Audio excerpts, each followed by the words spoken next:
Hi, I'm Dr. Morgan. Welcome to Health Talk. I'm a family nurse practitioner, and today I'll be speaking to Yolande. She is a registered nurse, ICU, PACU nurse, and she also has a master's degree in health informatics.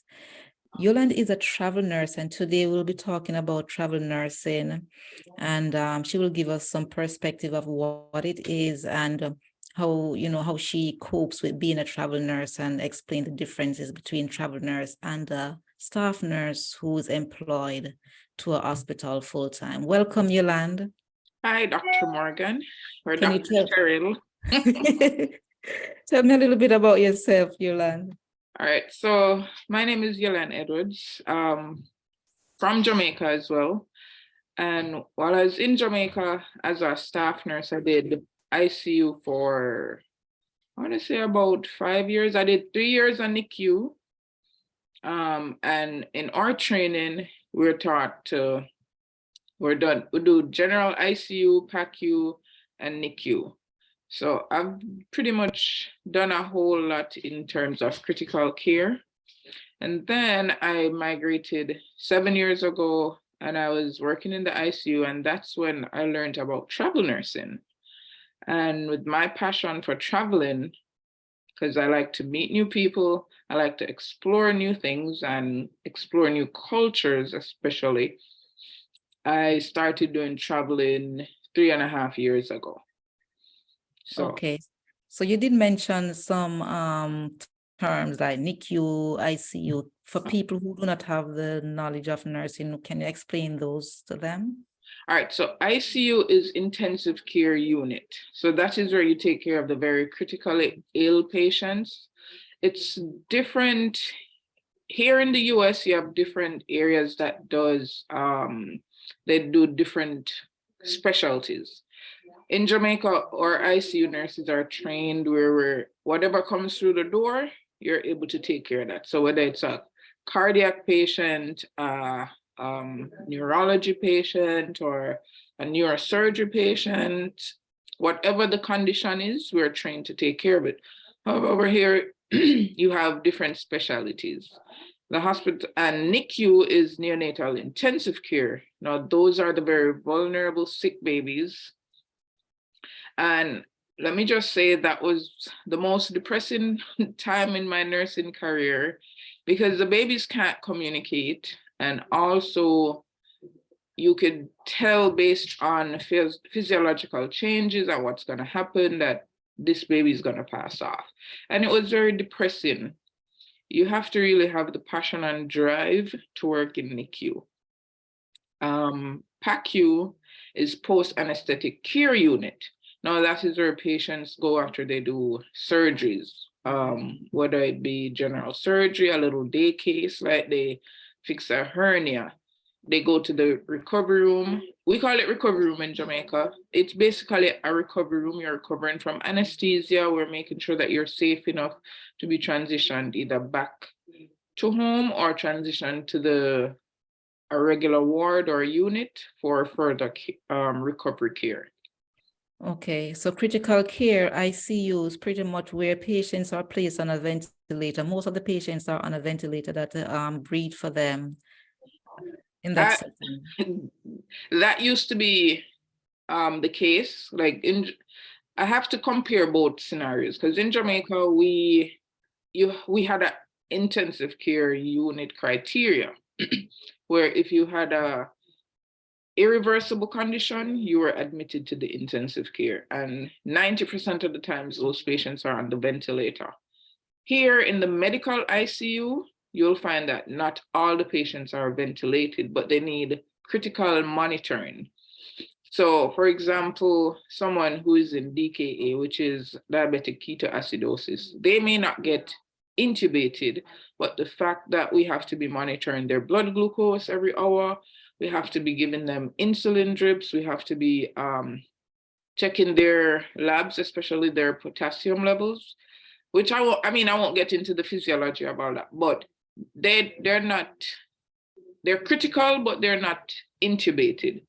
And For the others, I would say like that's 25% of the case. But for the remainder of the 75%, most of them have a breathing tube down their throat. We're monitoring their vitals every hour. And for the most part, some of them, we have to be giving them blood pressure medicines to keep their blood pressures going, to keep them alive. And that's what, when people say, oh, they're going to pull the plug on my mother, that is what they're talking about, the ventilator and stopping all those life-saving drips that they need.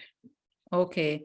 I see ICU as a very intimidating field, and it can also be intimidating and scary for the patients and the family, because for most part, the patients are on this machine, and then there's lots of monitors and lots of IV drips, and Yes. sometimes you standing and looking at it, it's like, okay, what's going on here?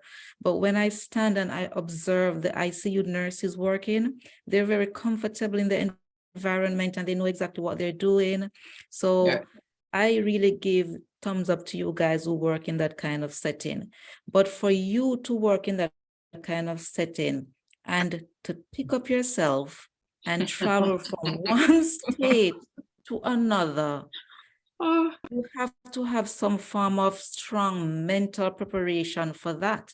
Because when you work, for me, I like consistency. I like routine things. I like to know that I'm going to work at this hospital. I even have my own parking space at the hospital. Not assigned to me, but I know that I usually You know park that right that is your underneath spot. the tree right here. Yeah. And if I ever go there and somebody else parked there, it's like, man, somebody have my parking spot. Yeah. How And I dare have a routine. I go to my floor. I know where things are located. I know the code for each door. I know where to find my supplies. I know how to get around in that hospital, in that system. If I'm floated to another floor, it takes me like a couple hours to get adjusted to that area, understand, what's going on there. But Yeah. for you to be placed in a whole different environment, and actually you chose to do it. When I'm floated, I have no choice. They just tell me you need to go to work there, and I'm so upset, and I go there. But for you, you seem like you really enjoy going from one hospital in a whole different state. So tell me, how do you cope with this, and how do you prepare yourself for this? All right. So in general, ICUs it's the same anatomy, right? It's just that, okay, now I'm going to have to relearn doctors. I'm going to have to relearn staff, but the drips are the same. The setup is the same. Everything is pretty much the same for me, because I adjust easily. And my thing is, initially when I moved to the US, I was a little bit anxious and intimidated. And then I'm like, when I learned about traveling, I'm like, but if I can move from the comfort of my home country and come here, and I adjusted well, I got that same mindset that, okay, I can move to another facility, learn the whole process, and then I can take it from there. And then you also, as a travel nurse, you have to have a good personality. You have to be able to have good rapport with your colleagues. You can't have no long up face and say, oh, you're going to trouble. Because you'll be seen as, oh, you're standoffish. Nobody is willing to help you. And you have to ask questions. So I prepare myself. I look up, all right, what is the demographics of this area? So the first travel assignment I did was in Iowa. Now, I was the only Black nurse on that unit. But they were so welcoming and so warm. They're like, okay, do you need help? And I was like, oh, so this is how travel nursing is. People are going to be willing to help you. Like, you have to ask questions. You just have to know that, okay, you're going into an unfamiliar territory. Do not bring a aura with you. Don't go there with like, oh, I know I'm the best nurse in ICU and I know what I'm doing and you guys are doing it wrong. No, you learn the culture of that facility and then you just adjust. The first 2 weeks, I would say, is when you're trying to figure out where supplies are, how their routines are. And after that, for the next, because usually a travel assignment is 13 weeks. So after the first 2 weeks, you get used to the environment, you know, where things are. You may forget a code or two to the doors. Sometimes they even write it down and give it to you as a little cheat sheet and say, okay, this is the code or whatever. And then you get used to it and then you're like, oh, I'm at home. So how you deal with the policies? Because I worked in a few hospitals since I've been in the USA, and some hospital might have a policy regarding blood transfusion, and another hospital might have a similar policy, but you know, things are done differently in terms of, okay, what HB do they transfuse, and you know, checking certain medication with another nurse. Do you have to go through those policies during orientation, or do you learn as you go along? All right, so you go through a orientation week. All right, some facilities will give you their policy manual like the week before. That's called the onboarding process. So during onboarding, you learn about certain things, and then for the most part, there's a button on the screen that brings you to the policy manuals. So they're not gonna go through everything, but the major stuff is taught to you during orientation. Some facilities give you like a week orientation, some just give you half a day. So you shadow with a nurse for half the day, and then for the rest of the shift you're on your own, or you shadow entire day and then the next shift you're on your own. So I think they also look at how strong you are based on, they judge you based on how you present yourself. That's my perspective. So and again, you can always ask questions. The drugs that you have to double check with another nurse, if you're using, so there are different medical record systems. I started off using Meditech, which is ancient computer charting, I right? used Meditech before and I didn't like it. Because Very you still use outdated. function keys, you still use the F1, F2, you have to remember those. But then when I transitioned to Cerner, which was a little easier, and then now that is another thing I should have said. When you're moving from hospitals to hospitals, you have to know which charting system you're going to be using because it's different. So luckily for the past 4 years, 3 to 4 years, I've been using Meditech. 3 years I've been using Epic. Epic, yes. I use Meditech for 3.5 years, Cerner for 2 years, and Epic for the last 3.5 years. So, but you will see they have different things that are highlighted, so you can know, okay, this is a drug that you double check with another nurse. And even in Epic, sometimes there are different hospitals have different systems. Because when I was in Arizona, I didn't have to double check insulin, which that was the first time I've worked at any facility. But in California, in Iowa, and Florida, Texas, you had to double check. So you will learn these idiosyncrasies as you go along. I don't try to put it at the forefront to say, oh, what are their policies on this and that. I will learn, and as it arises, I will learn. Some places you have to go and collect the blood yourself. Some places they'll tube up the blood. They just get your credentials and they tube the blood to you. But in everything, it stays standard. You have to double check your blood with another nurse. You have to sign off. So certain things remain standardized. It's just the process of receiving the items that are different. Okay. Yeah, you mentioned a good point about the blood being tubed up. Every hospital I've worked, you have to go down to the blood bank and check off with the person who works in there before you get the blood, and then you check off again when you reach the unit. So as you said, different hospitals have different policies, and you just kind of fall in line and, you know, learn the system really quick. It probably would take me the 13 weeks to learn some of those things. But if you put it at the forefront, it overshadows your travel experience, because it's always a learning process, always a learning curve. You just have to go in with the mindset, okay, this is not the same facility I worked with in another state. I'll just have to unlearn, relearn, but as long as everything remains standardized, I am good. Okay, so I'm just going to take you back to the COVID pandemic. we're no longer in the pandemic, but we're still dealing with COVID patients. Yeah. How did you approach dealing with the patients with COVID? Because initially nobody understood the disease. We didn't know how it was transmitted, and there were some issues with PPE, and ICU nurses were at the forefront in nursing these patients on ventilator. How Yeah. did you deal with that? All right, so that was a very chaotic period. Uh, when COVID started in the US, I was in Florida and I was in Daytona Beach, so we didn't have a lot of cases. But then they put measures in place where they said, okay, we started to all being masked up. Every morning we got to work, we had to change out our uniforms. They gave us uniforms to wear on the unit. And then if you were assigned a COVID patient, then they had a zone that was just marked off of those COVID patients. So initially it was like, oh, what do I do? How do I take care of this patient?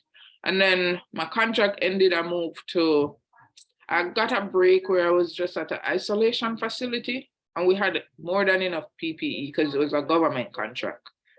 When that ended, I moved to Arizona in the heights of when the cases were rising in Arizona. So by that time it was more organized because it was like a year into the COVID at this point. I don't remember, but they all had their policies in place. Even though the rooms weren't all negative pressure rooms, they had a makeshift makeup for the negative pressure. The charge nurses would check that the rooms are at the correct pressure every morning.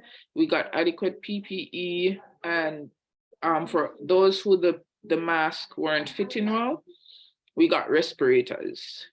So, and I liked how that hospital was because there was a glass wall or a glass window. So you sat right outside your patient's room. You could see if they were decompensating, and they had routines. You went, they didn't want us to be going in and out every hour.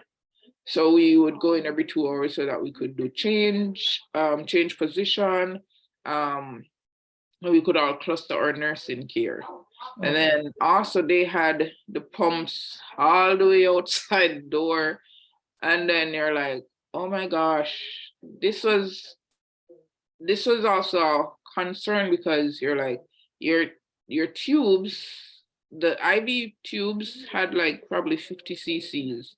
So by the time you made any changes on it, it would take a longer time for that concentration to reach that patient.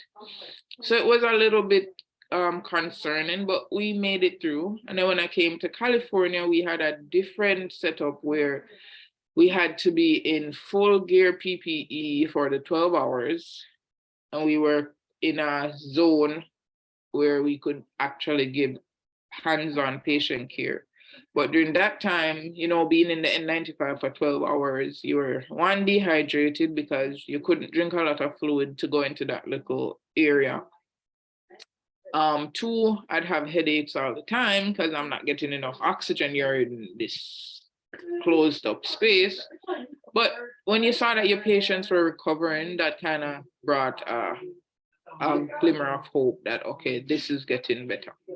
And then we transitioned to where we had the patients just in rooms by themselves. So now we're treating them like, I don't want to belittle it like it's the flu, but now that we have more data and we understand more, we're able to treat them how we probably should have been treating them 2-3 years ago. Initially. Okay. But I mean, you can, hindsight is always 2020. You can't go back in time and fix it. Okay. So as a travel nurse, I see that, you're mentally prepared, you jump in, you learn, but I'm always seeing you on vacation. I see you 1 minute you're in Asia and then another minute you're in a different, and you're working at the same time. So this seems to be working for you. You know, what advice would you give to your younger nurses or even somebody who, you know, a little bit older and just want to move away from the routine of going to work at least one hospital? What would advice would you give them? All right. So as it relates to vacation, you can take time off between your contracts, right? We don't accrue PTOs, but remember our contracts are 13 weeks. So you work 13 weeks, you take 2 weeks off, but remember during that 2 weeks time, you're not making any money. So if you're someone who is able to save and someone who is able to plan ahead of time and say, okay, I want to go to Mexico for a week. I want to go to Hawaii. I want to go wherever. You plan those time off between your contracts. Now, if you really want to jump into travel nursing, the first thing you need is experience. They advise that you have at least 2 years of experience. So the young nurses who are interested in doing travel nursing, just make sure you have your 2 years experience, have your mindset ready to travel, because it's not going to be handed to you. The information is not going to be handed to you. You have to be assertive and you have to know your information very well. You can't just say, oh, I'm a, what do you call those nurses now again? You know, those nurses who are, they have the experience, but they're not confident, right? Right. If you're not confident in your skills, maybe you need to build up your confidence before you decide to start traveling. Because nurses eating their young is a real thing. And Yes. if you're easily intimidated, some of these places, as much as they are welcoming, you have those old nurses who, quote unquote, bad mind. They're like, oh, you want to come here, come make money, and we do the same kind of work. It's not my fault you didn't go to travel nursing, right? And people have it to say that, oh, as a traveler, yes, we make more money, but also we have to, some of us, we have to pay our own medical insurance. You have to pay your own dental insurance. The difference between a travel nurse and a staff nurse is, one, we're there to help staff a unit, and two, we don't get the same benefits as a full-time staff member.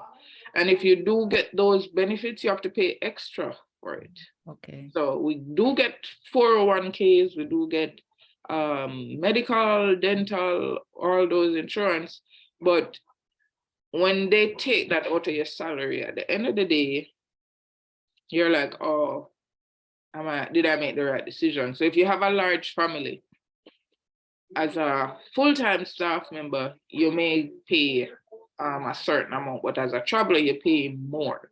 Because Okay. some facilities, they will just be concerned, they will pay, not some agencies, they will pay the insurance for you, for the traveler. But if you have a spouse and children, your expenses increase. And then remember, we have to pay housing. So even though we get a stipend for housing, if you want to be comfortable, you're going to have to pay for comfort. Because here I'm in California now. California house is not cheap. And you have to ensure that you're in a good neighborhood, because you're not familiar with the environment when you just move here. You have to make sure you stay in a good environment, a good neighborhood. If you do Airbnb, you know that can be costly too. But at the end of the day, for me, it's about peace of mind. Yes, the money too, but my peace of mind comes first. So how do you deal with transportation? Do you have to ship your car or you drive your car to the next state each time you're going to another state? Yes, ma'am. I have, so I have a lot of suitcases. I have 7 suitcases that fits into my car, and I want my comfort. So I drive from state to state. Well, you're a brave one. My old faithful car takes me from Texas to Arizona to California. Some of the time my sister come and help me with the driving, but Okay. thank God for her. But if she's unable to help me drive, I just have to brave up and take on the challenge. So what's the time frame you think if travel nursing pays a little bit more? And I heard that a lot of the travel nurses who worked during COVID, they are all rich now. So how long do you think it will take for you to, oh, let me just do travel for like 5 years and or 10 years. And then after that, I decide on a location where I want to live. You settle down, buy your house there and live. How long do you think it will take you to make that as a travel nurse?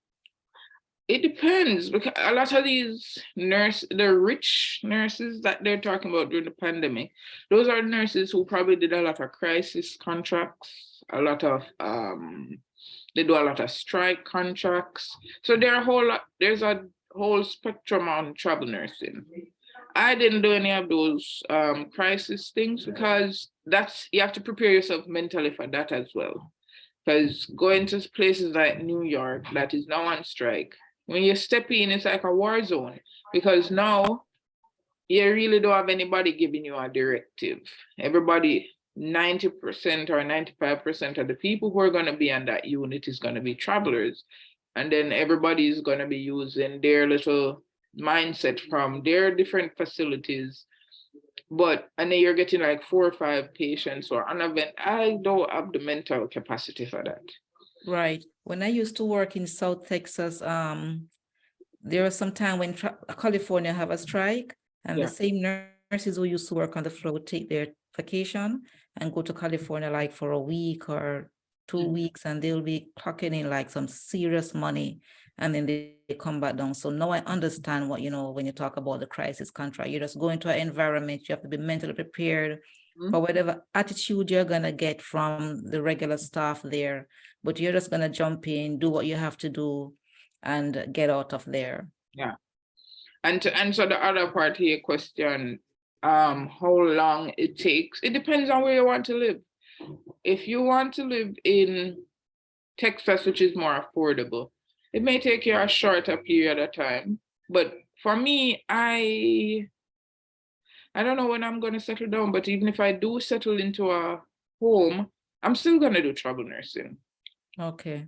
Because to me, I don't get involved in the politics one, and it gives me the freedom to take my vacation whenever. So, and if I do have a house, I'll probably use that as passive income, rent out a part of it, and then just keep moving so that I can just, for me, I don't want the routine. I don't want to be, oh, I have to go to work and then you have these meetings and then all these politics and I don't want to get involved in no politics. Yeah, that is true. A lot of people who do travel nursing, that they share the same sentiment. Like every hospital that you go to, no matter how it starts off nice and smooth, there's always a little bit of drama going on with administration, maybe how the floor is run.